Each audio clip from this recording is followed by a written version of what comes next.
My husband, Robert, had the reflection this evening, but had to be out of town unexpectedly for a funeral.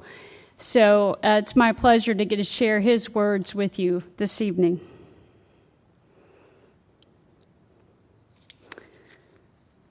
I am a fan of the late, great American writer Flannery O'Connor.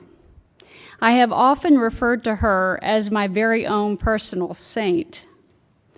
O'Connor wrote her fiction unapologetically from a Christian Catholic worldview, and outside of Holy Scripture, she has done as much as anyone to help shape my faith.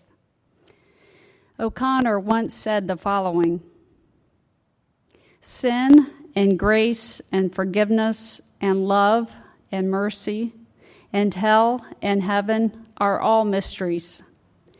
If they were such that we could understand them, they wouldn't be worth understanding.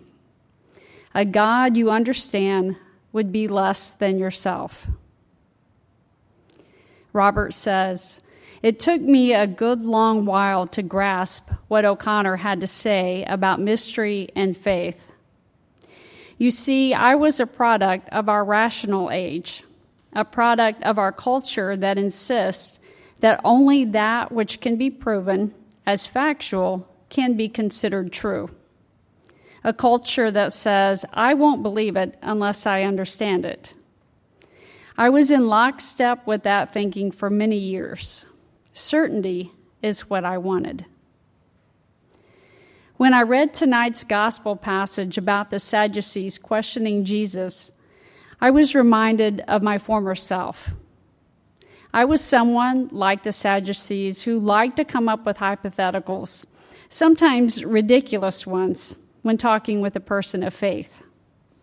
I was looking for flaws in their reasoning, I guess, trying to point out that they couldn't exactly prove what they believed. I'm not sure what they could have said to satisfy me, really. We were talking about completely different ideas. In fairness to me, it wasn't that I didn't want to believe.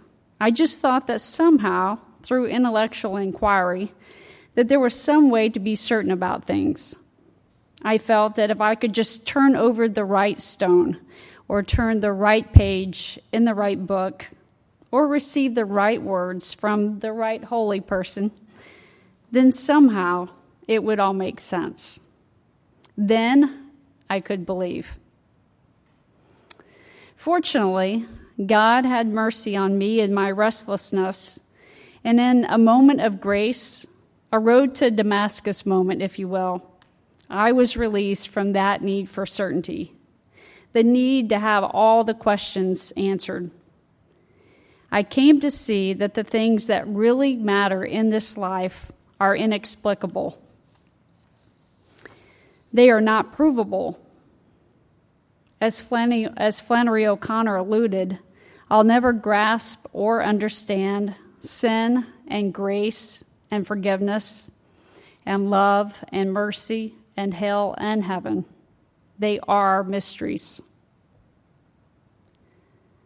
Another way to say it, maybe, are these words from Mary Oliver: "The world I live in.